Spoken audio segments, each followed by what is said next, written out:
إن الحمد لله نحمده ونستعينه ونستغفره ونعوذ بالله من شرور أنفسنا ومن سيئات أعمالنا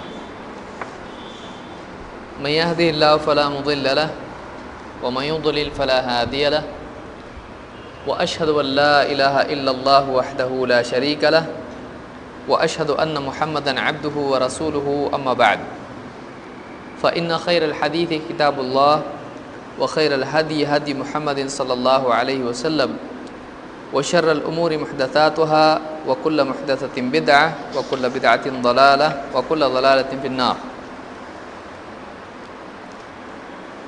قال النبي صلى الله عليه وسلم وصلوا كما رأيتموني أصلي. اللہ کے نبی صلی اللہ علیہ وسلم نے دین کے معاملات میں سے کوئی چیز ایسی چھوڑی نہیں ہے جو مسلمانوں کو واضح طور پر بتائی نہ ہو.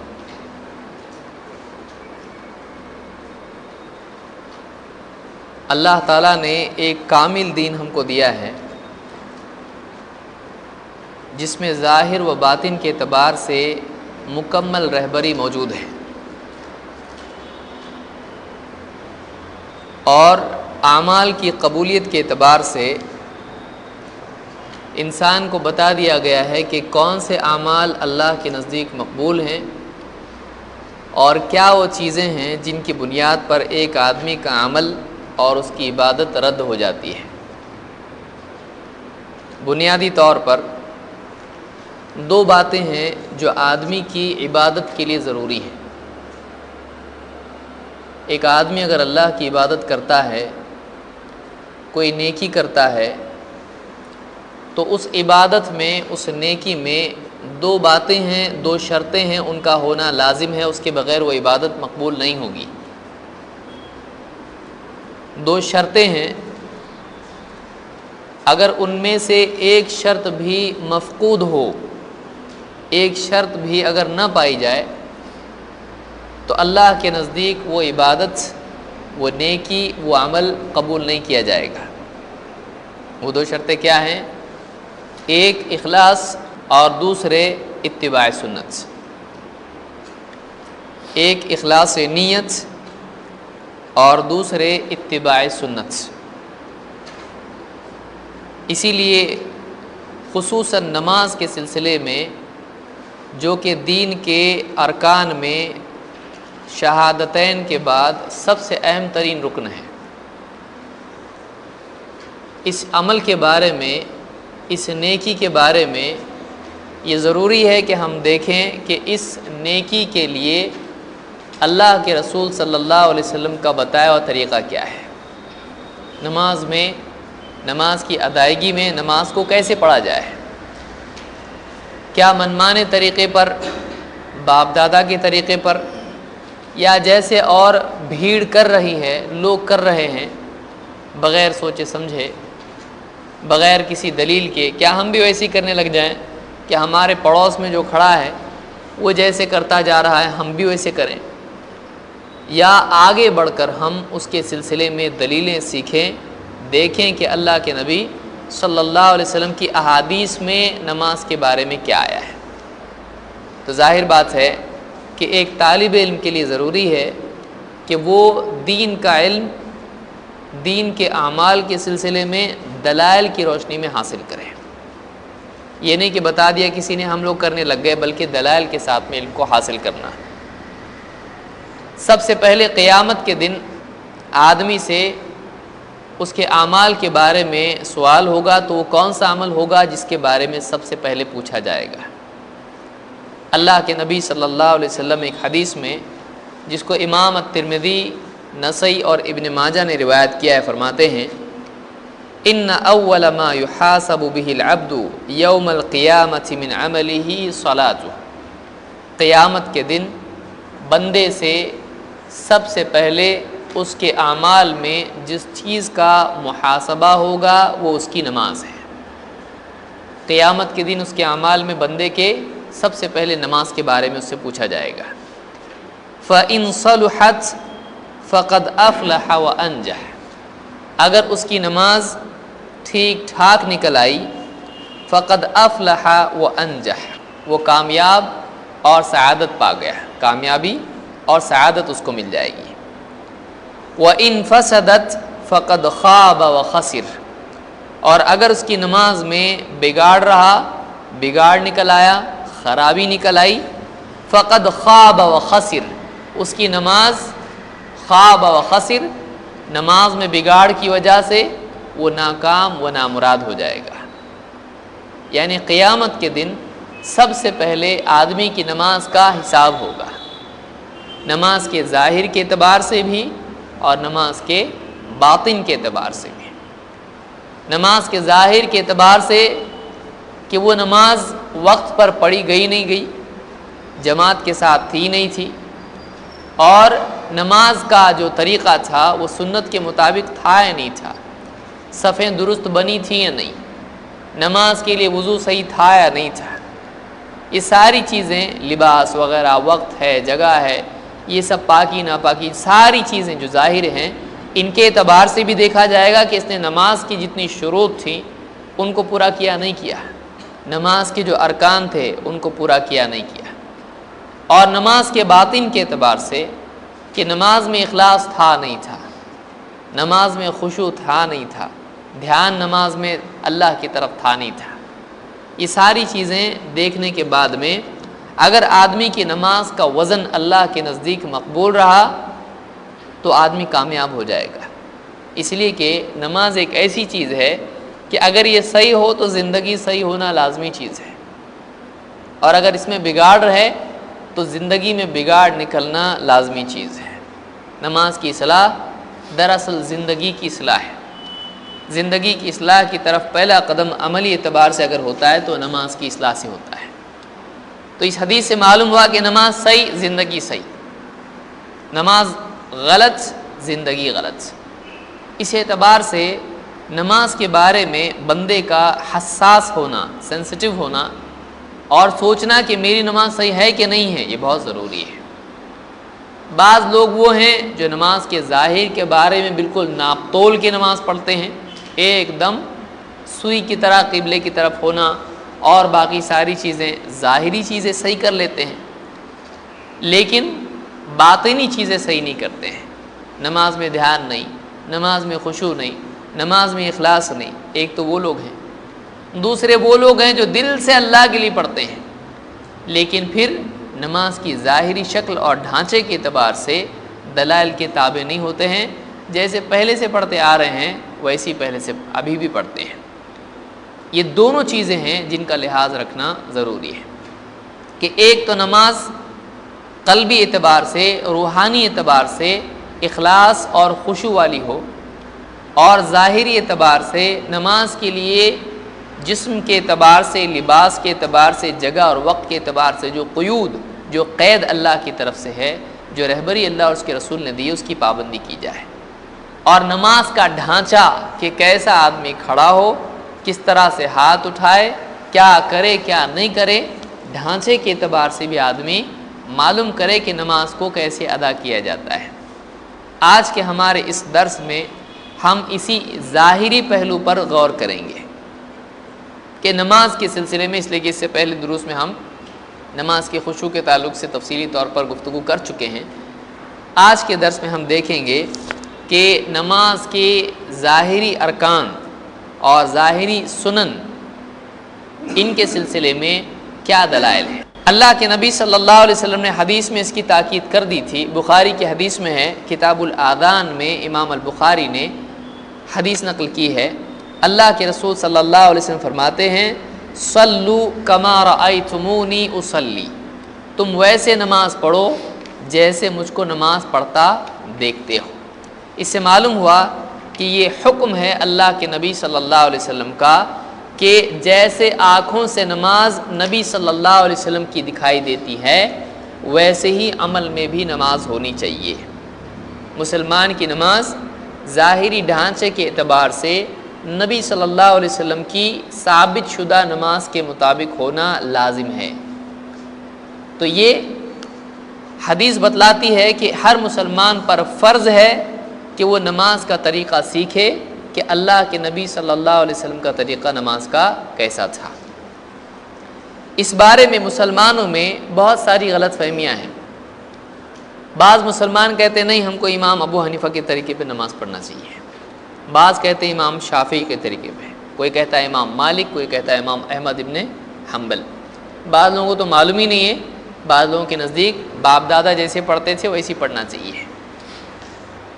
اس میں کوئی شک نہیں ہے کہ ہم اماموں کو مانتے ہیں اور ائمہ کی تعظیم کرتے ہیں، چاروں اماموں کو ہم بھی مانتے ہیں۔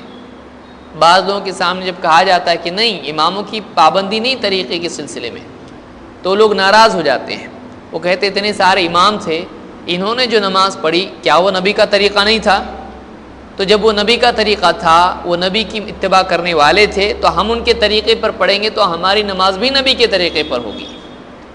لیکن وہ ایک بہت بڑی بات کو بھول جاتے ہیں کہ ان اماموں نے جتنا علم ان تک پہنچا اس کے مطابق اجتہاد کر کے فیصلہ کیا۔ بعض حدیثیں ان تک نہیں پہنچی اور بعض احادیث کے فہم میں بعض سے غلطیاں بھی ہوئیں۔ ہر عالم سے کچھ نہ کچھ غلطی ہوتی ہے، اس کی مثالیں میں تفصیل سے ذکر نہیں کرنا چاہتا ہوں، اس سے پہلے دروس میں ہم اس پر غور کر چکے ہیں۔ تو بہت ساری باتیں ایسی ہیں کہ ان تک نہیں پہنچی، اور بعض باتیں ایسی ہیں کہ حدیث کے سمجھنے میں ایک امام کے نزدیک ایک چیز ہے، دوسرے کے نزدیک دوسری ہے۔ تو اس لیے اماموں سے بھی بعض مسائل میں اختلاف ہوا، اور بعض کا قول صحیح ہے، بعض کا صواب ہے، بعض کا خطا ہے۔ لیکن ہر امام کے بارے میں ہمارا کہنا یہ ہے کہ اگر اس سے غلطی ہوئی بھی ہے تو اللہ کی طرف سے غلطی پر بھی اجر ملتا ہے، ہم ان کی شان میں گستاخی نہیں کرتے ہیں۔ اللہ کے نبی صلی اللہ علیہ وسلم فرماتے ہیں اذا حکم الحاکم فاجتہد ثم اصاب فلہ اجران، اگر ایک حاکم، ایک قاضی، ایک اجتہاد کرنے والا مجتہد فیصلہ کرے اور فیصلے میں خوب کوشش کرے، دلائل وغیرہ جمع کر کے اس میں غور و فکر کرے، فاجتہد ثم اصاب، پھر اس کی بات صحیح نکل آئے، وہ صحیح نتیجے پر پہنچے، فلہ اجران، اس کے لیے 2 اجر ہیں۔ وَإِذَا حَكَمَ، اور اگر وہ دوسری صورت، اگر وہ فیصلہ کرے، فاجتہد، اور اس کے لیے اجتہاد کرے، ثم اخطأ، پھر اس کے بعد خطا کرے، فلہ اجر، تو اس کے لیے 1 اجر ضروری ہے، ضرور اس کو 1 اجر ملے گا۔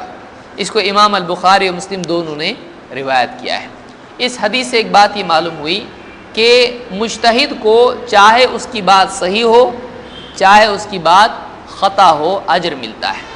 تو اگر ہم کسی مسئلے میں کہیں کہ اس مسئلے میں امام البخاری یا اس مسئلے میں امام ابو حنیفہ یا اس مسئلے میں امام مالک یا اسحاق ابن راہوے، ان کا قول صحیح ہے اور دوسروں کے قول میں خطا ہے، تو اس کا یہ مطلب نہیں نکلتا ہے کہ ان کو ہم گمراہ کہتے ہیں۔ بہت سارے لوگ جب ان سے کہا جاتا ہے کہ نہیں یہ مسئلہ فلاں امام کا صحیح ہے، فلاں کا صحیح نہیں ہے، تو ان کو لگتا ہے ان کا مسئلہ صحیح نہیں کا مطلب تمہارے نزدیک وہ گمراہ ہیں۔ گمراہ ہونا ایک الگ چیز ہوتا ہے اور خطا ایک الگ چیز ہوتی ہے۔ ایک انسان ہدایت والے راستے پر ہونے کے باوجود بھی کسی علمی مسئلے میں اس سے خطا ہو سکتی ہے۔ یہاں پر حدیث بتاتی ہے کہ اگر ایک اچھے انسان سے، مجتہد سے، بڑے عالم سے اگر کسی مسئلے میں خطا بھی ہوتی ہے تو 1 نیکی ضرور اس کو ملتی ہے۔ تو ہمارے نزدیک امام گناہ گار نہیں ہوتا ہے اگر ہم کہیں کہ فلاں مسئلے میں ان کا قول خطا ہے، تو ہمارے نزدیک ان کو اس کے مطابق اجر ضرور ملتا ہے چاہے خطا کیوں نہ ہو۔ لیکن کوئی آدمی اس سے یہ استدلال کرے کہ ٹھیک ہے بہت اچھی بات ہے، اب امام صاحب کے پیچھے ہم چلیں گے تو چاہے ان کی بات صحیح ہو ان کو 2 اجر ہیں، اگر ان کی بات غلط ہو تو ان کو 1 اجر ہے، تو ہم چاہے صحیح ہو غلط ہو ہم کو 1 اجر تو کم سے کم ملے گا، تو ہم آنکھ بند کر کے امام کے پیچھے چلیں تو کیا یہ صحیح ہے؟ کیا یہ صحیح ہے؟ یہ صحیح نہیں ہے۔ اس لیے کہ انسان کو اجر خطا پر اسی صورت میں ملتا ہے جب اس پر خطا واضح نہ ہوئی ہو اور اس نے اجتہاد کیا ہو۔ خطا کے واضح ہونے کے بعد خطا پر باقی رہنے والے کو نہ صرف یہ کہ اجر نہیں ملتا ہے بلکہ گناہ بھی ہو سکتا ہے۔ اللہ تعالیٰ پکڑنا چاہے تو اس کی پکڑ بھی کر سکتا ہے۔ اس لیے کہ جان بوجھ کر خطا پر باقی رہنا اللہ کے نزدیک یہ چیز صحیح نہیں ہے۔ عمر رضی اللہ تعالیٰ کا قول آپ دیکھیں، عمر رضی اللہ تعالیٰ کہتے تھے السنۃ ما سنہ اللہ ورسولہ صلی اللہ علیہ وسلم، سنت وہ ہے جس کو اللہ اور اس کے رسول نے سنت قرار دیا ہے۔ لا تجعلوا خطأ الرأی سنۃ للامہ، رائے کی اجتہاد کی خطا کو امت کے لیے سنت قرار نہ دو، رائے کی اجتہاد کی خطا کو امت کے لیے سنت مت بناؤ۔ معلوم ہوا کہ کسی امام کا قول اگر خطا ثابت ہو جائے دلائل کی روشنی میں، پھر کوئی آدمی یہ نہیں کہہ سکتا کہ یہ سنت ہے۔ حضرت عمر کہہ رہے ہیں کہ رائے کی غلطی کو امت کے لیے سنت مت بناؤ، یعنی جب واضح ہو جائے کہ یہ اجتہاد غلطی پر ہے، یہ قول امام کا، عالم کا، مجتہد کا خطا ہے، اس کے بعد یہ جائز نہیں رہتا ہے کہ سنت پر جیسے عمل کیا جاتا ہے پابندی سے، اس قول پر بھی عمل کیا جائے۔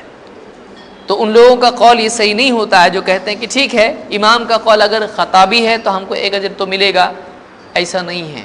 ان کو خطا معلوم نہیں تھی اس لیے ان کو اجر ہے، ان کو معلوم ہونے کے بعد اجر، تو دونوں جو ہے الگ کیس ہیں، دونوں کیس الگ ہیں، امام الگ کیس ہے اور مقلد الگ کیس ہے۔ اسی لیے اللہ تعالیٰ نے قرآن کریم میں فرمایا تلک امۃ قد خلت لہا ما کسبت ولکم ما کسبتم ولا تسألون عما كانوا يعملون، پچھلوں کے بارے میں اہل کتاب سے، یہود سے اللہ نے خطاب کرتے ہوئے کہا کہ یہ جتنے انبیاء ہیں، چاہے ابراہیم علیہ السلام ہو یا ان کی اولاد میں سے اسماعیل علیہ السلام ہو یا اسحاق علیہ السلام ہو یا یعقوب علیہ السلام ہو، تم ان پر فخر کرتے ہو کہ یہ ہمارے باپ دادا میں سے ہیں اور یہ نبی تھے۔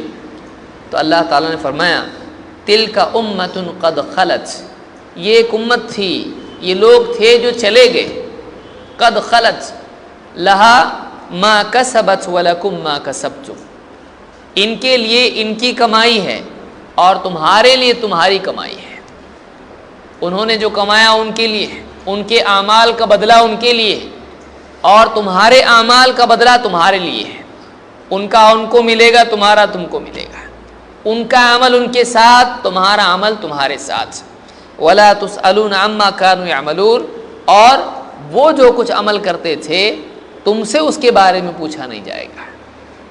معلوم ہوا کہ جو عمل کرتا ہے اس کا عمل اس کے ساتھ ہوتا ہے، امام کا عمل امام کے ساتھ، مقتدی کا عمل مقتدی کے ساتھ۔ امام کو معلوم نہیں تھا، امام نے اجتہاد کیا، اس کے مطابق عمل کیا، اس کا اجر امام کو امام کا اجر ملے گا۔ اس کو مقلد کو معلوم ہے، یہاں پر امام کی اقتداء کرنے والا، امام کے پیچھے چلنے والا، تقلید کرنے والا، اب اس کو معلوم پڑ گیا کہ فلاں حدیث ہے اور امام صاحب کا قول فلاں چیز ہے اور حدیث ان کے خلاف ہے، اب اس کے سامنے حق آ چکا ہے، اس کے سامنے دلیل آ چکی ہے، پھر بھی وہ آنکھ بند کر کے چلتا ہے، تو اب اس کا کیس امام کی طرح نہیں رہا۔ امام تک حدیث پہنچتی تو امام صاحب مان لیتے اس کو، لیکن ان تک نہیں پہنچی تھی، اس تک پہنچی ہے، لیکن اس نے جان بوجھ کے امام کو بہانہ بنا کے کہ شاید امام صاحب کے پاس کوئی دلیل ہوگی، گمان کی بنیاد پر اللہ کے نبی صلی اللہ علیہ وسلم کی طرف سے آئی ہوئی حدیث کو اس نے پس پشت ڈال دیا اور امام صاحب کے قول پر آنکھ بند کر کے چلنے لگا۔ تو اللہ تعالیٰ نے یہاں پر فرمایا لہا ما کسبت ولکم ما کسبتم، ان کے لیے ان کا عمل ہے، ان سے ان کے بارے میں پوچھا جائے گا، تو ان کو نہیں معلوم تھا تو پکڑے نہیں جائیں گے بلکہ ان کو اجر ملے گا، لیکن تم سے تو پوچھا جائے گا کہ جب تم کو حدیث پہنچی تھی، تم تک حدیث پہنچی تھی تو تم نے حدیث کو کیوں چھوڑ دیا اور امام کے قول کو کیوں لے لیا؟ اس وقت میں آدمی کو اپنے بارے میں جواب دینا پڑے گا۔ یہ سورۃ البقرہ کی آیت نمبر 134 ہے۔ اس میں ایک چیز یاد رکھنے کی یہ بھی ہے اختلافی مسائل کے سلسلے میں کہ آج ہم نہ حنفی ہیں، نہ شافعی ہیں، نہ حنبلی ہیں، نہ مالکی ہیں، لیکن اس کا کیا یہ مطلب ہے کہ ہم حنفی، شافعی، حنبلی، مالکی کو کافر کہیں یا ان سے جھگڑا کریں، ان سے دشمنی رکھیں؟ ہمارا کہنا یہ ہے کہ اگر اختلافی مسائل میں کسی مسئلے میں علمی فرق کی وجہ سے، تحقیق کے فرق کی وجہ سے اختلاف ہوتا ہے تو اس میں اختلافی مسائل کو، علمی اختلاف کو جھگڑا نہیں بنانا چاہیے. یہ بھی یاد رکھنا ضروری ہے کہ ٹھیک ہے کوئی ہاتھ ناف کے نیچے باندھ رہا ہے، ہم سینے پر باندھ رہے ہیں، وہ رفع الیدین نہیں کر رہا ہے، ہم رفع الیدین کر رہے ہیں. بہت سارے حنفی حضرات کی طرف سے عام طور سے ہم کو دیکھنے میں آتا ہے کہ ایک آدمی کل تک ناف کے نیچے ہاتھ باندھتا تھا، اب وہ ناف کے اوپر سے سیدھا سینے پہ چلا جاتا ہے. اب اس کے بعد میں اس کے بازو میں کھڑا ہوا آدمی جو اس کو پہچانتا ہے، اس کا دوست یہ ہے، اب وہ دیکھتا ہے کہ یہ اوپر باندھا، تو جیسے ہی سلام پھیرتے یہ اس کو دیکھتا ہے، اس کا پروموشن کب ہو گیا؟ یہ نیچے تھا اوپر کیسے چلا گیا؟ اور ہم کو بتایا بھی نہیں، ہم سے پوچھا بھی نہیں، مشورہ بھی نہیں کیا، یہ اوپر کیسے چلا گیا؟ تو بہت سارے لوگ ناراض ہو جاتے ہیں کہ ہم کو نیچے چھوڑ کے اوپر چلا گیا. تو اس کو بالکل گھور کے دیکھا جاتا ہے، رفع الیدین پر اس کو بالکل جو ہے ناراضگی اس سے ظاہر کی جاتی ہے. ایسا نہیں ہونا چاہیے. مسلمانوں میں عام طور سے تقلید کی بنیاد پر ایک دوسری مصیبت تعصب نے جنم لیا ہے. کہ تعصب کیا ہے؟ کہ ہم صحیح چاہے کچھ بھی ہو، ہم صحیح تم غلط چاہے کچھ بھی ہو. اس کو تعصب کہتے ہیں. کہ ایک آدمی تعصب کی پٹی اگر آنکھ پہ باندھ لے تو وہ آدمی دلائل کو نظر انداز کرتا ہے اور دلوں میں دشمنیاں اس کی بنیاد پر پیدا ہوتی ہیں. پھر حق سننے کے لیے تیار نہیں ہوتا ہے، حق سامنے آئے تو بھی قبول نہیں کرتا ہے. اس کو تعصب کہتے ہیں. تو ہم کو یہ نہیں سکھایا گیا ہے کہ علمی اختلاف کی بنیاد پر، اور ہمارا یہ طریقہ بھی نہیں ہے، ہم تو سب کو سمیٹتے ہیں، ہم سب کو سمیٹتے ہیں. بھائی ٹھیک ہے تم کو نہیں چلتا ہے کوئی بات نہیں، آپ بھی ہمارے ہو. اس طرح سے ہم جو ہے لوگوں کے ساتھ میں محبت کا سلوک کریں، چاہے وہ ہمارے ساتھ میں جہالت کا سلوک کریں. جاہل کے ساتھ ہم بھی جہالت اگر برتے ہیں تو پھر اس میں ہم میں فرق کیا رہا ہے؟ تو ہمارے نزدیک طریقہ یہ ہے کہ ہم اختلافی مسائل میں لوگوں کو اپنا دشمن نہیں بناتے ہیں. ہاں ہم کسی کی مداہنت بھی نہیں کرتے ہیں. ہم یہ بھی نہیں کرتے بھائی تم بھی صحیح ہم بھی صحیح، ایسا نہیں کرتے ہیں. خطا خطا ہے، غلطی غلطی ہے، لیکن تم ہمارے بھائی. یہ غلط ہے لیکن پھر بھی تم ہمارے بھائی ہو. یہ طریقہ جو ہے یہ ہم کو اپنانا چاہیے. اور اکثر مقلدین حضرات اس بات کو بھول جاتے ہیں، وہ علمی اختلاف کو دشمنی بنا لیتے ہیں.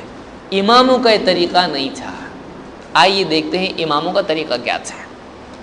یونس الصدفی فرماتے ہیں ما رأیت اعقل من الشافعی، میں نے امام الشافعی سے زیادہ عقل مند آدمی زندگی میں نہیں دیکھا. ناظرتہ یوما، ایک دن میں نے ان سے مناظرہ کیا، بحث کی، فی مسئلۃ، کسی ایک مسئلے میں، ثم افترقنا، پھر ہم جدا ہو گئے. وَلَقِيَنِي فَأَخَذَ بِيَدِي ثُمَّ قَالَ، پھر امام شافعی مجھ سے ملے بعد میں اور میرا ہاتھ تھاما اور مجھ سے کہا یا ابا موسیٰ، اے ابو موسیٰ، الا یستقیم ان نکون اخوانا، کیا یہ بات مناسب نہیں ہے کہ ہم بھائی بھائی باقی رہیں؟ وَإِن لَّمْ نَتَّفِقْ فِي مَسْأَلَةٍ، چاہے کسی ایک مسئلے میں ہم میں اتفاق نہ ہوا ہو. یعنی امام شافعی کیا کہہ رہے ہیں؟ کہہ رہے بھائی کیا ایسا نہیں ہو سکتا ہے کہ ہم میں مسئلے میں اختلاف ہوا لیکن دلوں میں اختلاف نہ ہے؟ ہم میں علمی اختلاف ہے لیکن ہم بھائی باقی رہیں. اختلاف کے باوجود بھائی بھائی باقی رہنا یہ اماموں کا طریقہ ہے جس کو ہم نے اپنایا ہے. لیکن ہمارے بہت سارے مقلد بھائی حنفی، شافعی، حنبلی، مالکی، ان کا طریقہ عام طور سے دیکھنے آتا ہے کہ اگرچہ یہ کہتے ہیں کہ اختلاف امت کا رحمت ہے، لیکن جب دیکھتے ہیں کہ ہم ہی ان سے اختلاف کیے کسی مسئلے میں، وہ نیچے باندھ رہے ہیں ہم اوپر باندھ رہے ہیں، تو ہمارے دشمن بن جاتے ہیں. یہ طریقہ صحیح نہیں، نہ ان کے لیے صحیح ہے نہ ہمارے لیے صحیح ہے. نہ ان کے لیے صحیح ہے نہ ہمارے لیے صحیح ہے. اس لیے ہم کو یہ بات یاد رکھنا چاہیے کہ اگر ہمارا کسی سے علمی اختلاف ہے تو اس کو دلوں کا اختلاف نہیں بننے دینا چاہیے. علمی اختلاف دلوں کے اختلاف تک نہ جائے اور علمی اختلاف جھگڑا بننے نہ پائے. جھگڑا ہو جاتا ہے. جھگڑا نہیں ہونا چاہیے۔ تو یہ بنیادی باتیں ان کو یاد رکھنا ضروری، اس کے بعد ہم آگے بڑھیں گے۔ آئیے دیکھتے ہیں آج کے اس درس میں کہ وہ جو 10 مشہور مسئلے ہیں جو عام طور سے لوگوں میں گفتگو کا موضوع بنے رہتے ہیں، ان کے کیا دلائل ہیں، ہمارے کیا دلائل ہیں، اور جو ان مسائل کو تسلیم نہیں کرتے ہیں، اس کے بالعکس عمل کرتے ہیں، ان کے کیا دلائل ہیں، اور ما لہ و ما علیہ جس کو کہا جاتا ہے کہ اس کے فیور میں اس کے اپوزٹ کیا دلیلیں ہیں، دونوں چیزیں ہم دیکھیں گے۔ 10 مسائل آج کے اس درس میں ہم گفتگو کریں گے۔ الحمدللہ ہمارے پاس بہت ٹائم ہے، لیکن یہ ٹائم بہت کم ہے، اس لیے کہ مسئلے جو ہیں بہت زیادہ ہیں۔ آپ کے پاس دیکھیں گے آپ نوٹس، یہ آج ہمارا جو ہے درس نہیں، آج کتاب پڑھ رہے ہیں ہم ایک، تو 10 مسئلے ہیں، اور ہم کوشش کریں گے کہ ان 10 مسائل کے سلسلے میں دلائل کی روشنی میں ہم دیکھیں، نہ صرف یہ کہ ہم بس فلاں صاحب نے کہہ دیا تھا اوپر ہاتھ باندھنا ہے ہم باندھ رہے ہیں اوپر، ایسا نہیں ہونا چاہیے، بلکہ ہم دیکھیں اس کی دلیلیں کیا ہیں۔ اور میں ساری دلیلیں جمع کرنا پورا ایک مستقل ہم کو 1 مہینہ لگے گا۔ ہم معظم دلائل جو ہیں، جو ٹاپ دلائل ہیں، ان کو دیکھیں گے۔ جو دلائل ذکر کرنے لائق نہیں ہم ان کو ذکر نہیں کریں گے، لیکن عام طور سے لوگوں کی زبانوں پر جو دلائل ہوتے ہیں ان کا ہم تذکرہ کریں گے۔ عام طور سے جو بڑی دلیلیں ہیں، جو قابل ملاحظہ ہیں، ان پر ہم غور کریں گے۔ جو لوگ آتے ہیں بت رکھ کے آتے تھے، ایسی چیزیں ہم ذکر بھی نہیں کریں گے، کیونکہ یہ بولنے جیسی چیزیں بھی نہیں ہیں، یہ بولنے جیسی چیزیں نہیں ہیں۔ علمی دلائل پر ہم گفتگو کریں گے، اور جو اوپر کے لیول کی دلیلیں ہیں، جو گننے لائق ہیں، ان کو ہم ذکر کریں گے۔ جو گننے لائق نہیں اس کو ہم ذکر بھی نہیں کریں گے، ورنہ ہمارا وقت نکل جائے گا۔ آئیے دیکھتے ہیں کیا مسائل ہیں، کیا دلائل ہیں، کیا شبہات ہیں، کیا جوابات ہیں۔ اس میں ہم یہ بھی ذکر کریں گے کہ جو ہمارا مسئلہ ہے، جیسے سینے پر ہاتھ باندھنا مثلا، تو یہ ہمارا نیا نکالا ہوا مسئلہ ہے یا ہم سے پہلے بھی علماء میں سے اس کے قائل رہے ہیں؟ اس لیے کہ بہت سارے لوگوں کو لگتا ہے کیا نیا نکالے، تو بہت سارے لوگوں کے لیے بہت پرانی چیز جو بہت زمانے سے چھوٹی ہوئی ہے نہیں ہوتی ہے۔ بعض اوقات ایک چیز بہت پرانی ہوتی ہے لیکن بیچ کے زمانے میں وہ غائب تھی، اور اس نے زندگی میں کبھی اس کو توفیق ہی نہیں ملی دیکھنے کی، تو وہ چیز جب پہلی مرتبہ دیکھتا ہے تو وہ اس کو نیا سمجھتا ہے، حالانکہ یہ اس کے پیدا ہونے سے پہلے بھی تھا۔ تو اس لیے یہ بھی ضروری ہے کہ اگر ہم سینے پر ہاتھ باندھتے ہیں تو 1956 سے شروع ہوا یا کب سے ہو رہا ہے، تو ہم سے پہلے ائمہ میں سے، بڑے بڑے علماء میں سے، صحابہ میں سے، تابعین میں سے کون کون یہ کرتا رہا ہے، یہ بھی ہم دیکھتے چلیں گے، تاکہ ایک غلط فہمی دور ہو کہ یہ نیا نہیں، یہ بہت پرانا ہے، یہ ابو کے پیدا ہونے سے بھی پہلے سے چلتے آ رہا۔ تو اس طرح سے جو ہے یہ ساری دلیلیں ہم انشاءاللہ آج کے درس میں دیکھیں گے۔ آئیے سب سے پہلا مسئلہ جو گولڈن مسئلہ ہے، جب بھی جھگڑا شروع ہوتا تو یہاں سے شروع ہوتا ہے۔ کوئی بھی آدمی آپ کو پکڑتا ہے مسجد کے باہر تو یہ مسئلے پہ پہلے پکڑتا ہے۔ وہ کیا مسئلہ ہے؟ نماز میں ہاتھ قیام کی حالت میں کہاں پہ رکھے جائیں، ہاتھ باندھے تو کدھر باندھے؟ ہمارے نزدیک ہاتھ سینے پر باندھے جائیں گے، چاہے آدمی سینے پر رکھے یا باندھے، بازو پر اس طرح سے آدمی رکھے یا اس کو اس طرح سے پکڑے، دونوں بھی ہمارے نزدیک صحیح ہے، لیکن جگہ اس کی کیا ہے؟ کوئی کہتا ہے ناف کے نیچے، کوئی کہتا ہے ناف کے اوپر، کوئی کہتا ہے ہاتھ چھوڑ دو، لیکن ہمارے نزدیک صحیح قول اس میں یہی ہے کہ ہاتھ باندھنے چاہیے، چھوڑنے نہیں چاہیے، اور ہاتھوں کو سینے پر باندھنا چاہیے۔ ناف کے اوپر کا بھی مطلب کیا ہے؟ سینے پر، کیونکہ سینہ کہاں ہوتا ہے؟ ناف کے نیچے ہوتا ہے کہ اوپر ہوتا ہے؟ سینہ ناف کے اوپر ہی ہوتا ہے۔ تو ہمارے نزدیک ناف کے اوپر یعنی سینے پر ہاتھ باندھنا چاہیے، ناف کے صرف اوپر نہیں۔ اس کی دلیلیں کیا ہیں؟ سب سے پہلی دلیل امام ابن خزیمہ نے اپنی کتاب صحیح ابن خزیمہ میں وائل ابن حجر رضی اللہ تعالیٰ عنہ کی حدیث نقل کی ہے۔ وائل ابن حجر رضی اللہ تعالیٰ، بعض لوگ حجر اس کو پڑھتے ہیں، یہ حجر ہے۔ وائل ابن حجر کہتے ہیں صلیت مع رسول اللہ صلی اللہ علیہ وسلم، میں نے نماز پڑھی اللہ کے رسول صلی اللہ علیہ وسلم کے ساتھ. وَوَضَعَ يَدَهُ الْيُمْنَى عَلَى يَدِهِ الْيُسْرَى عَلَى صَدْرِهِ. تو اللہ کے رسول صلی اللہ علیہ وسلم نے اپنا دایاں ہاتھ اپنے بائیں ہاتھ پر سینے پر رکھا.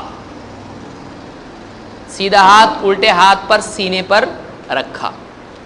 اس حدیث کو امام ابن خزیمہ نے اپنی کتاب صحیح ابن خزیمہ میں روایت کیا ہے.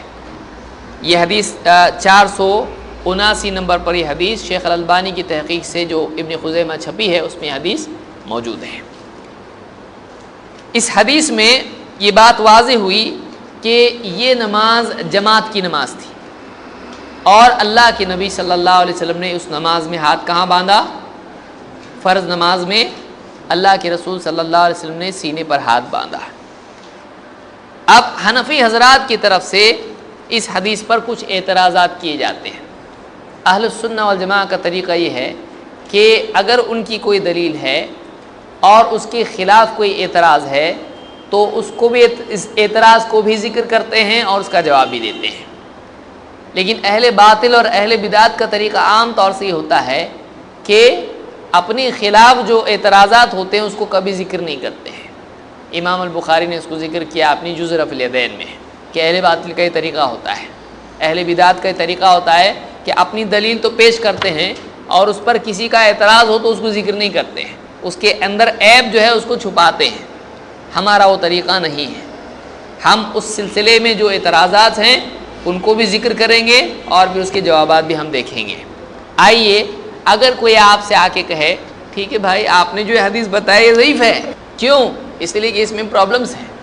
ابھی آج کا جو ہمارا درس ہے یہ ایک دم علمی ہے اور کچھ چیزیں ہم کو زندگی میں پہلی بار سننے ملیں گی اور بعض لوگوں کو گھبراہٹ بھی ہوگی, یہ کیا چل رہا ہے, ہم تو کچھ اور سننے آئے تھے. تو وہ لوگ ٹیک لگا کے بیٹھ سکتے ہیں اور آنکھیں کھلی رکھنا ضروری نہیں لوگوں کے لیے. تو آرام کرنا چاہے کوئی آرام بھی کر سکتا ہے. لیکن جو لوگ دعوت کے میدان میں ہیں اور جن کو آئے دن کوئی نہ کوئی دائیں ہاتھ بائیں ہاتھ پکڑ کے پوچھتا رہتا ہے یہ کہاں سے لائے, اور ان کو دلیل دینی پڑتی ہے اور ان کو اس پر اعتراضات بھی ذکر کیے جاتے ہیں, اس کا جواب سمجھ میں نہیں آتا کیا ہے. آج کا درس ان لوگوں کے لیے ہے. کسی کو نہیں سمجھ میں آئے تو میں بہت معذرت چاہوں گا, لیکن میں لوگوں کو ایک دم ہلکا کر کے اتنا نہیں سمجھا سکتا اس لیے کہ ہمارے پاس اتنا وقت نہیں ہے. اس لیے کہ کچھ چیزیں بنیادی طور پر یہ کنسیڈر کر کے میں چل رہا ہوں کہ معلوم ہونی چاہیے. آئیے دیکھتے ہیں اس روایت پر کیا اعتراضات ہیں. وائل ابن حجر رضی اللہ تعالیٰ کی حدیث پر اعتراض ہے کہ اس میں ایک راوی ہے جس کا نام ہے مؤمل ابن اسماعیل. مؤمل ابن اسماعیل, اور اس راوی پر علماء نے اعتراض کیا ہے کہ اس کی یادداشت خراب ہے. اگر راوی کی یادداشت عیبدار ہو تو اس کی حدیث ضعیف ہوتی ہے, اور اس سند میں راوی مؤمل ابن اسماعیل ہے اور وہ راوی کیا ہے, یادداشت کے اعتبار سے ضعیف ہے. لیکن کیسا ضعیف ہے اس کے بارے میں سارے اقوال کا خلاصہ ہم کو ملتا ہے ابو حاتم الرازی رحمۃ اللہ علیہ کے قول میں, جو کہ بہت بڑے محدثین میں سے ہیں. یہ خود بھی اور ان کے بیٹے بھی اسماء اور رجال کے ماہرین میں سے ہیں. ابن ابی حاتم ابو حاتم, یہ ابو حاتم الرازی کہتے ہیں صدوق شدید فی السنہ کثیر الخطا. تہذیب و تہذیب میں مؤمل ابن اسماعیل کے بارے میں, اس راوی کے بارے میں ابو حاتم الرازی رحمۃ اللہ علیہ فرماتے ہیں صدوق شدید فی السنہ کثیر الخطا. یہ راوی سچا ہے, شدید فی السنہ, سنت کے سلسلے میں بہت ہی مضبوط قوی شدت برتنے والا ہے, بہت پابندی سے سنت پر عمل کرنے والا ہے. نمبر 3 کثیر الخطا, بہت کثرت سے خطا کرنے والا ہے, مسٹیک کرتا ہے. کس سلسلے میں مسٹیک کرتا ہے؟ روایت بیان کرنے کے سلسلے میں غلطیاں کرتا ہے. کثیر الخطا, بہت غلطیاں کرتا ہے. ظاہر بات ہے جو راوی روایت بیان کرنے میں غلطی کرے اس کی روایت معتبر ہوتی ہے نہیں. لیکن اگر غلطی کرتا ہے روایت بیان کرنے میں, مسٹیک اس سے ہوتی ہے, اگر اس کے سپورٹ میں اگر کوئی روایت اور موجود ہو تو ایسے راوی کی روایت کو لیا جاتا ہے۔ دو چیزیں یاد رکھیں کہ جرح دو قسم کی ہوتی ہے، راوی پر اعتراض دو قسم کا ہوتا ہے۔ ایک اعتراض ہوتا ہے راوی کی دینداری پر، کہا جاتا ہے یہ فقہ نہیں ہے، یہ جھوٹا ہے، یہ متہم ہے، اس پر جھوٹ کی تہمت لگی ہے، یہ شراب پیا کرتا تھا وغیرہ وغیرہ وغیرہ، یہ بدعتی تھا۔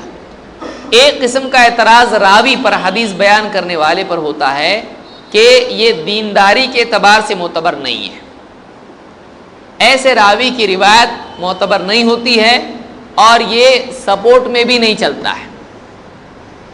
لیکن دوسرا راوی وہ ہوتا ہے کہ جس کی یادداشت خراب ہو اور دینداری کے اعتبار سے یہ معتبر ہو۔ اگر اور کوئی دوسرا راوی اسی معنی کی حدیث بیان کر رہا ہو تو یہ دو حدیثیں مل کے بات ثابت ہو جاتی ہے۔ کوئی بھلکڑ ہے، کوئی بات بیان کر رہا ہے، آپ بولیں گے یہ تو اس کی یادداشت خراب نہیں، اس کی بات پہ ڈپینڈ نہیں رہ سکتے کہ یہی ٹرین جاتی ہے، یہی بس جاتی، نہیں، دوسرا بھی کوئی آدمی وہی بات بولے تو دونوں کی بات مل کے کیا ہوتی ہے، بات ثابت ہو جاتی ہے۔ تو یہ قاعدہ محدثین کے نزدیک بالکل مسلم ہے کہ دو یادداشت کے خراب راوی اگر ایک ہی بات بیان کریں تو ان کی بات معتبر ہوتی ہے۔ آئیے دیکھتے ہیں کیا مؤمل ابن اسماعیل نے جو بات بیان کی ہے کہ اللہ کے نبی صلی اللہ علیہ وسلم سینے پر ہاتھ باندھتے تھے، کیا اور لوگوں نے بھی یہی بات دوسری سند سے بیان کی ہے؟ آگے جا کے ہم دیکھنے والے ہیں۔ لیکن اس کے پہلے ایک اور اعتراض اس سلسلے میں جو عام طور سے ذکر کیا جاتا ہے اور بہت ہی زیادہ اس کو ہائی لائٹ کیا جاتا ہے، وہ یہ کہ مؤمل ابن اسماعیل کو امام البخاری محمد ابن اسماعیل نے کہا ہے کہ یہ راوی منکر الحدیث ہے۔ اور امام البخاری جب کسی راوی کو منکر الحدیث کہیں تو اس کا مطلب یہ ہوتا ہے کہ یہ ایک دم نالائق قسم کا راوی ہے، جو لائق نہیں ہے روایت بیان کرنے کے، یعنی اس کو لیا ہی نہیں جائے گا اور سپورٹ میں بھی نہیں لینا ہے، اس کو چھوڑو، اس کو، اس طرح کا راوی امام البخاری کے نزدیک ہوتا ہے وہ راوی جو منکر الحدیث اس کو وہ کہیں۔ بعض لوگ غلطی سے اس کو منکر الحدیث کہتے ہیں، صحیح نہیں ہے، یہ اس کو کہتے ہیں منکر الحدیث۔ منکر الحدیث کا مطلب ہوتا ہے حدیث کا انکار کرنے والا، لیکن منکر الحدیث کا مطلب ہوتا ہے ایسا راوی جو ایسی روایتیں بیان کرتا ہے جو معتبر راویوں سے ٹکرانے والی ہے۔ تو یہ کیا ہے؟ منکر الحدیث۔ کیا امام البخاری نے مؤمل ابن اسماعیل کو منکر الحدیث کہا ہے یا نہیں کہا ہے؟ ظاہر بات ہے امام البخاری کتابیں لکھنے والوں میں سے تھے، اور امام البخاری نے صحیح بخاری کے علاوہ بھی اور کتابیں لکھی ہیں، چاہے وہ مسائل پہ ہو، جیسے رفع الیدین کے بارے میں کتاب لکھی کہ کرنا چاہیے، جز رفع الیدین، یا امام کے پیچھے قرأت کرنے کے بارے میں کتاب لکھی، قرأت خلف الامام، یا اسی طرح سے عقیدے پر کتاب لکھی خلق افعال العباد، یا راویوں کے بارے میں کتاب لکھی تاریخ کبیر، تاریخ اوسط یا تاریخ صغیر، یا بعض علماء نے کہا ہے کہ ضعفاء بھی لکھی ہے، بعض نے الگ کہا ہے اس کو کہ اور ایک کتاب ہے۔ تو اس طرح سے امام البخاری کی کئی کتابیں ہیں۔ راویوں کے بارے میں امام البخاری کی کتاب ہے تاریخ کبیر۔ تاریخ کبیر میں امام البخاری نے مؤمل ابن اسماعیل کو ذکر کیا ہے، آپ بغور سنتے رہیں اور ان کو یاد رکھتے چلیں جو باتیں میں کہہ رہا ہوں۔ تاریخ کبیر میں امام البخاری نے مؤمل ابن اسماعیل کو ذکر کیا ہے، اور ذکر کرنے کے بعد اس پر کوئی جرح نہیں کی ہے۔ عجیب بات ہے کہ دوسرے کہہ رہے ہیں کہ اس کو تو امام بخاری منکر الحدیث کہتے ہیں، لیکن امام البخاری کی 3 کتابیں ہیں راویوں کے بارے میں، کسی میں بھی انہوں نے مؤمل ابن اسماعیل کو منکر الحدیث نہیں کہا ہے۔ تو سوچنے کی چیز ہے، امام بخاری نہیں کہہ رہے ہیں، دوسرے کیوں کہہ رہے ہیں؟ اعتبار امام البخاری کا ہوگا یا دوسروں کا ہوگا؟ تو یہاں پر ایک بات کسی سے غلطی ہوئی ہے امام البخاری کی طرف اس نسبت میں کہ اس راوی کو امام البخاری نے منکر الحدیث کہا ہے، اور عام طور سے علماء نے کہا، جیسے شیخ وصی اللہ عباس نے کتاب جو امام احمد ابن حنبل کی ہے فضائل الصحابہ، اس کی تحقیق میں کہا ہے کہ یہ مزی کی غلطی ہوئی ہے کہ انہوں نے نقل کیا ہے امام البخاری کی کتاب سے اور غلطی سے مؤمل ابن سعید کی بجائے مؤمل ابن اسماعیل کو منکر الحدیث کہہ دیا ہے۔ کیسے؟ آئیے دیکھتے ہیں۔ تاریخ کبیر میں جہاں امام البخاری نے مؤمل کا ترجمہ ذکر کیا ہے، امام بخاری کیا کہتے ہیں؟ مؤمل ابن اسماعیل ابو عبد الرحمن مولا آل عمر ابن الخطاب القرشی سمع الثوری وحماد ابن سلمہ مات سنت 5 أو 600 البصری سکن مکہ۔ ختم۔ اس راوی کے بارے میں امام البخاری کہہ رہے ہیں، کیا کہہ رہے ہیں؟ نمبر 1، اس کا نام ہے مؤمل ابن اسماعیل، یہ ابو عبد الرحمن اس کی کنیت ہے، یہ آل عمر ابن خطاب کا جو ہے مولا، آزاد کیا ہوا غلام ہے، قرشی ہے، اور ثوری اور حماد ابن سلمہ سے اس راوی نے حدیث سنی، اور اس راوی کا انتقال ہوا سنت 5 أو 600 205 یا 206 میں انتقال ہو گیا، اور یہ بصری ہے اور مکہ کا رہنے والا ہے۔ ختم۔ منکر الحدیث ہے؟ نہیں۔ امام بخاری کو کیوں نہیں یاد رہا ہے یہاں پہ؟ امام البخاری نے منکر الحدیث راوی کو نہیں کہا ہے۔ ترجمہ نمبر کیا ہے؟ 2107 پر تاریخ کبیر میں اس کا بایو ڈیٹا اتنا ہے، اس سے آگے کچھ بھی نہیں ہے۔ لیکن اسی کے بعد میں 2008 نمبر پر ایک دوسرا راوی ہے، اس کا نام کیا ہے؟ مؤمل ابن سعید ابن یوسف ابو فراس الرحبی الشامی سمع اباہ سمع منہ سلیمان ابن سلمہ منکر الحدیث۔ اس راوی کے بارے میں کیا کہتے ہیں؟ مؤمل ابن سعید ہے، نام ابن یوسف، کنیت ہے ابو فراس الرحبی، شام کا رہنے والا ہے، شامی، اور سمع اباہ، اپنے باپ سے حدیث سنی، سمع منہ سلیمان ابن سلمہ، اس سے حدیث سنی سلیمان ابن سلمہ نے، اور یہ راوی کیا ہے؟ منکر الحدیث ہے۔ تو 2 راوی لگاتار ہیں۔ بعض اوقات نقل کرنے میں غلطی ہوتی ہے ناقل سے، کہ ایک کتاب ہے پڑھ رہا ہے اور پچھلے زمانے کی کتاب ایک دم بہت ہی اچھی پرنٹ والی تو ہوا کرتی تھی، نہیں، آپ دیکھیں گے لکھ رہے ہیں ایک کے پیچھے ایک کے پیچھے، اور ایک دم کتابت اتنا، آج پڑھیں گے تو سمجھ میں نہیں آتا کیسا لکھا ہے۔ تو بہت ممکن ہے کہ جس نے امام البخاری کی کتاب سے مؤمل ابن اسماعیل کا ترجمہ نقل کیا ہے، خاص طور سے مزی نے پچھلی کتابوں سے لیا ہے اور بعد والوں نے مزی سے لیا ہے، جن کی کتاب ہے تہذیب الکمال، پھر تہذیب الکمال سے تہذیب التہذیب بنی، اس سے تقریب التہذیب بنی ابن حجر کی، اور اسی طرح سے امام الذہبی بھی انہی سے لیتے ہیں، اور بعد والے تقریباً ان سے لیتے ہیں۔ تو امام البخاری کے بارے میں یہ جو قول ہے امام بخاری کی کتاب میں نہیں ہے۔ یہ ایک بہت ہی اہم بات ہے جو یاد رکھنے کی ہے۔ دوسری بات امام البخاری کے نزدیک اگر یہ منکر الحدیث ہے تو امام البخاری کی صحیح بخاری میں یہ راوی نہیں آنا چاہیے۔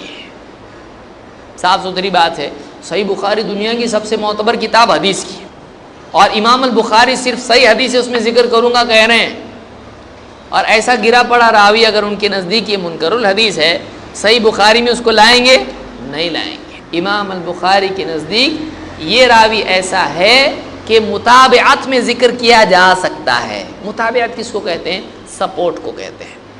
یہ راوی اکیلا تو پروف نہیں بن سکتا ہے جیسے ہم نے کہا، کیونکہ یادداشت اس کی کیا ہے؟ خراب ہے، لیکن اتنا گرا پڑا بھی نہیں ہے کہ اس کو منکر الحدیث کہہ دیا جائے اور اس کی روایت سپورٹ میں بھی نہیں چلتی۔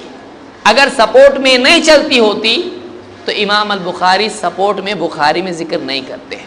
ایسا ہے کیا؟ امام البخاری نے صحیح البخاری میں مؤمل کا تذکرہ کیا ہے۔ کدھر کیا ہے؟ آئیے کتاب الفتن میں حدیث نمبر 7083 پر جو حدیث امام البخاری نے ذکر کی ہے، اذا تواجہ المسلمان بسیفیہما فکلاہما من اہل النار، جب 2 مسلمان تلواریں لے کے آمنے سامنے کھڑے ہو جائیں تو دونوں کے دونوں جہنمی ہیں۔ دونوں کے دونوں کیا ہیں؟ جہنمی ہیں۔ اس حدیث کے ذکر کرنے کے بعد امام البخاری کہتے ہیں وقال مؤمل، اور مؤمل نے کہا حدثنا حماد بن زید حدثنا ایوب و یونس و ہشام و معلا ابن زیاد عن الحسن عن الاحنف عن ابی بکرۃ عن النبی صلی اللہ علیہ وسلم. امام بخاری کہتے ہیں اس حدیث کو مؤمل نے بھی ذکر کیا ہے اور کہا اس نے فلاں فلاں فلاں نے حدیث ہم سے بیان کی. یہ جو مؤمل ہے یہ مؤمل کون ہے؟ بعض نے یہاں پر غلطی کی ہے، جیسے داؤد راز صاحب کا جو ترجمہ ہے صحیح بخاری کا جو ہمارے 8 جلدوں میں چھپا ہے، اس میں مؤمل کو مؤمل ابن ہشام کہا ہے، لیکن یہ غلطی ہے. کیوں؟ اس لیے کہ اسی سند سے یہی حدیث 2 لوگوں نے ذکر کی ہے، اس کو یاد رکھیے. ایک امام احمد ابن حنبل نے اپنی مسند میں، نمبر 2 امام الطحاوی نے مشکل الآثار میں. امام الطحاوی کو حنفی کہا جاتا ہے، بعض لوگوں نے حنفیوں کا بیرسٹر ان کو کہا ہے، جو بھی کہیں. امام الطحاوی اہل علم میں سے تھے، بڑے علماء میں سے تھے. امام الطحاوی کی مشکل الآثار میں امام الطحاوی کہتے ہیں کہ یہ مؤمل ابن اسماعیل ہے، حماد ابن زید سے روایت کرتے ہیں.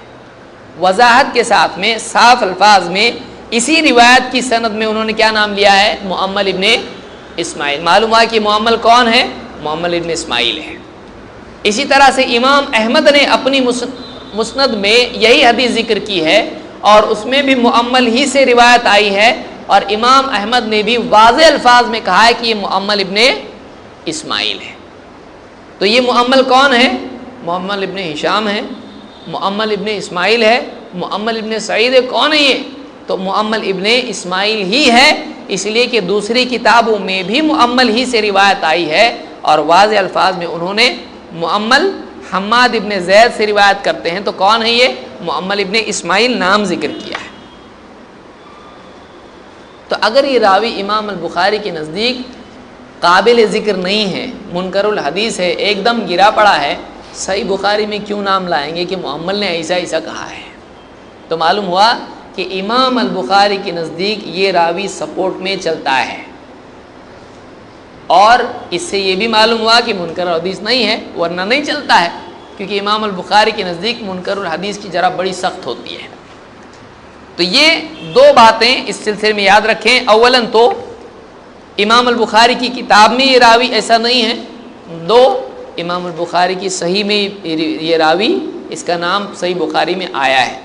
کوئی یہ کہے کہ مؤمل کو نے معلوم نہیں، 2 کتابوں کے نام یاد رکھیے، لکھ لیں کہ ایک امام احمد کی مسند احمد، 2 امام الطحاوی کی مشکل الآثار.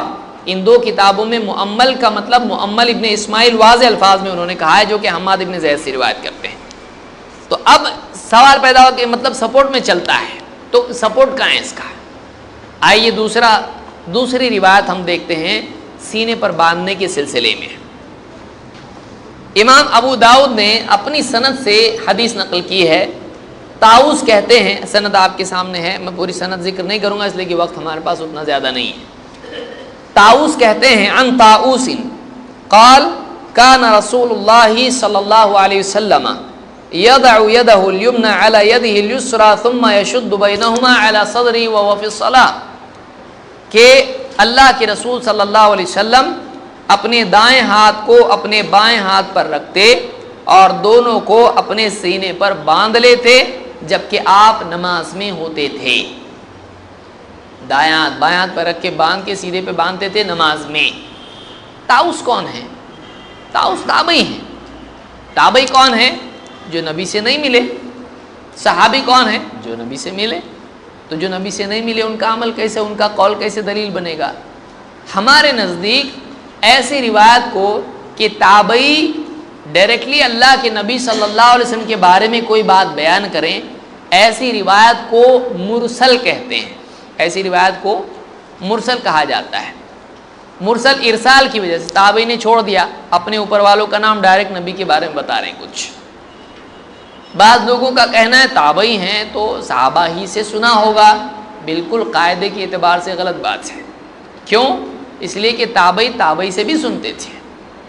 اور ابن حجر وغیرہ نے اپنی کتاب النکت میں ذکر کیا ہے اس کو تفصیل سے کہ بعض اوقات ایک تابعی دوسرے سے، دوسرا تیسرے سے، تیسرا 6 تک کی گنتی امام ذہبی نے ذکر کیا ہے. یعنی ایک تابعی جو ہے